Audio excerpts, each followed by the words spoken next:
Pertanyaannya tetap, apa yang mereka lakukan di luar angkasa? Ayo bergerak. Aku harus pergi ke observatorium untuk melihat apa yang terjadi di atas sana, kata Kinan tiba-tiba. Vano mendukung ide gilanya ini. Oke, ayo kita pergi sekarang. Leo terkejut. Apakah kalian berdua benar-benar berpikir ada orang di atas sana? Pasti ada, kata Kinan dengan percaya diri. Plotnya menuruni jalan itu dan tidak ada yang akan menghentikannya, tapi apakah kristal energi ini benar-benar cukup untuk mengirim orang ke luar angkasa? Leo bertanya dengan tidak percaya. Kita akan tahu setelah kita pergi dan mencari tahu.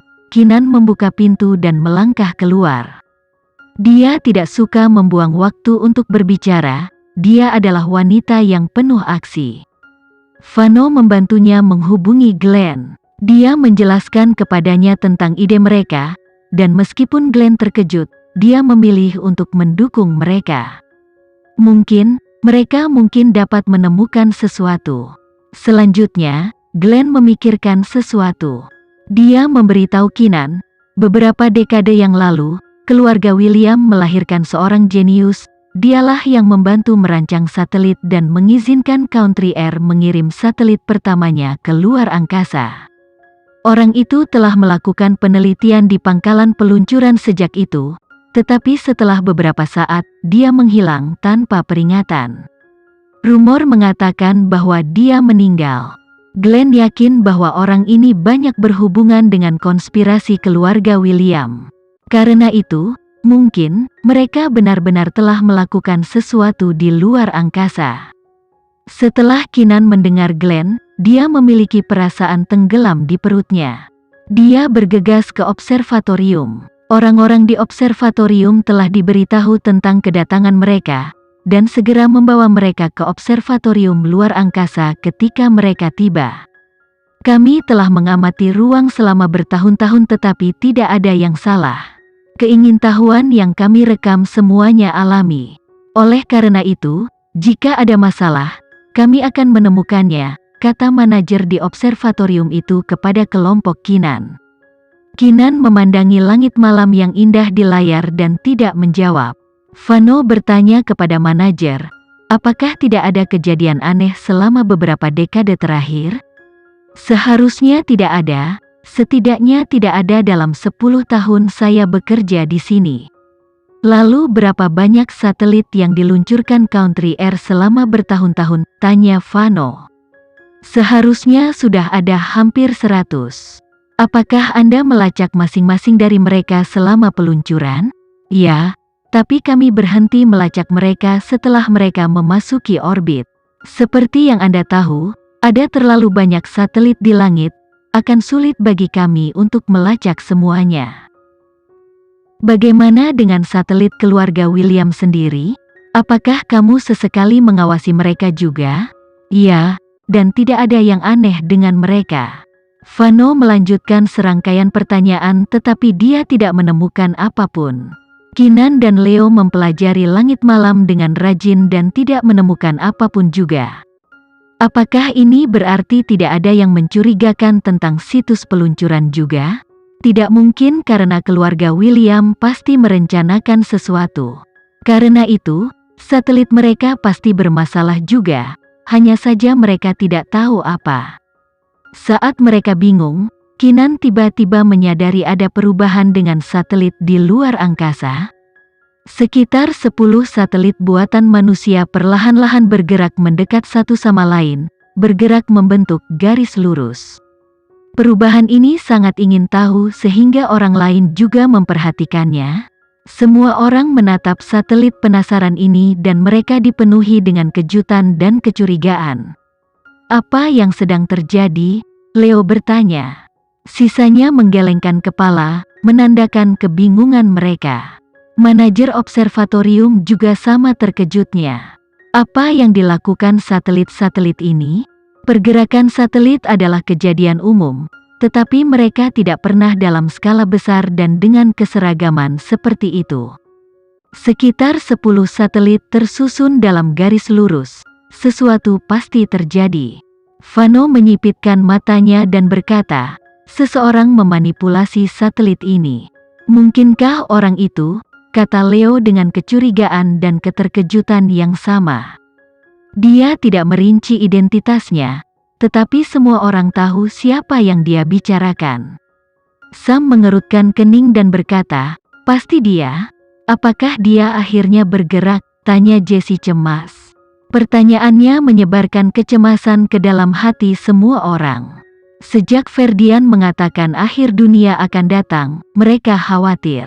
Beberapa hari damai menenangkan mereka, tetapi sekarang perubahan aneh ini menandakan bagi mereka bahwa akhir dunia mungkin akan datang. Namun, apa hubungannya dengan memindahkan satelit? Kelompok Kinan tidak bisa mengerti mengapa lawan mereka melakukan ini. Mereka hanya bisa menatap satelit di layar, menunggu untuk melihat apa yang terjadi selanjutnya. Namun, setelah satelit masuk ke garis lurus, tidak ada lagi yang terjadi. Sementara mereka bersidang tentang apa yang harus dilakukan selanjutnya, semua stasiun TV di seluruh dunia diambil alih oleh sinyal yang sama. Semua layar televisi berubah menjadi satu video yang identik, bahkan mengambil alih papan iklan raksasa, ponsel kecil, dan laptop. Mereka menunjukkan satu video yang identik. Semua orang di seluruh dunia yang menggunakan internet atau dekat dengan perangkat yang terhubung ke internet menyaksikan perubahan mendadak ini. Tidak ada yang bisa bereaksi cukup cepat terhadap perubahan mendadak ini.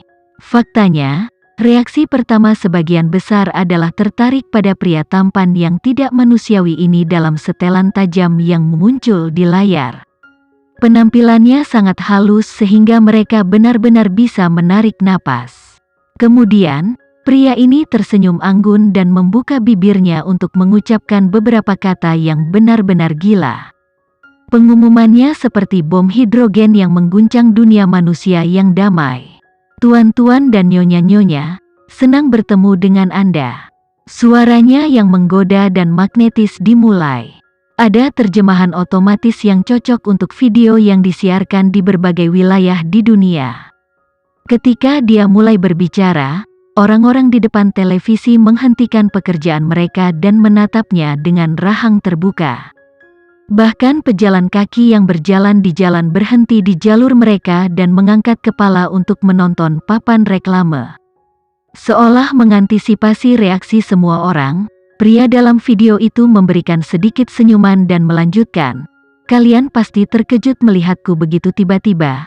Tapi jangan takut karena aku akan segera memerintah kalian semua." Tidak salah dengar, kataku aturan. Sekarang, izinkan saya memperkenalkan diri saya secara sederhana. Nama saya Boy William dan saya seorang ilmuwan. Saya adalah orang yang bertanggung jawab untuk merancang satelit pertama Country Air, dan saya menciptakan banyak hal setelah itu. Tapi saya yakin tidak ada di antara Anda yang pernah mendengar tentang mereka. Tapi sekarang, saya telah memutuskan untuk berhenti dengan kerendahan hati saya, dan mengumumkan kepada dunia hasil penelitian saya dari beberapa dekade terakhir. Jadi sebaiknya Anda bersiap karena saya akan mengungkapkan apa yang telah saya lakukan kepada dunia selama beberapa dekade terakhir. Di layar, Boy pertama kali bertepuk tangan dengan anggun. Di layar raksasa di belakangnya menunjukkan gambar satelit di luar angkasa. Yang paling mencolok adalah 10 satelit yang telah menyelaraskan diri menjadi satu garis. Apakah kalian semua melihat ini?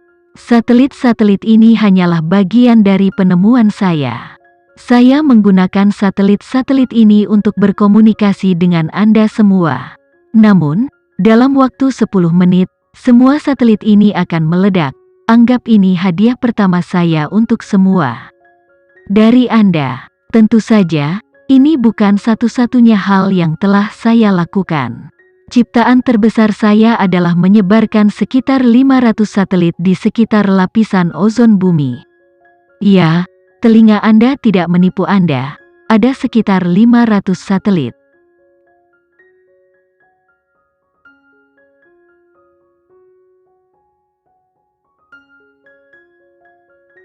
Sekian dulu ya video kali ini. Kita lanjutkan lagi videonya di lain waktu. Oh iya, bagaimana menurut kalian? Semoga bisa sedikit menghibur kalian semua. Untuk teman-teman yang baru nonton, jangan lupa subscribe ya, hehehe. Dan kalau teman-teman ada yang ingin gabung langganan, bisa langsung gabung saja untuk dapat fitur yang menarik dan sedikit membantu Mimin. Terima kasih banyak sudah menonton, sampai jumpa lagi, bye.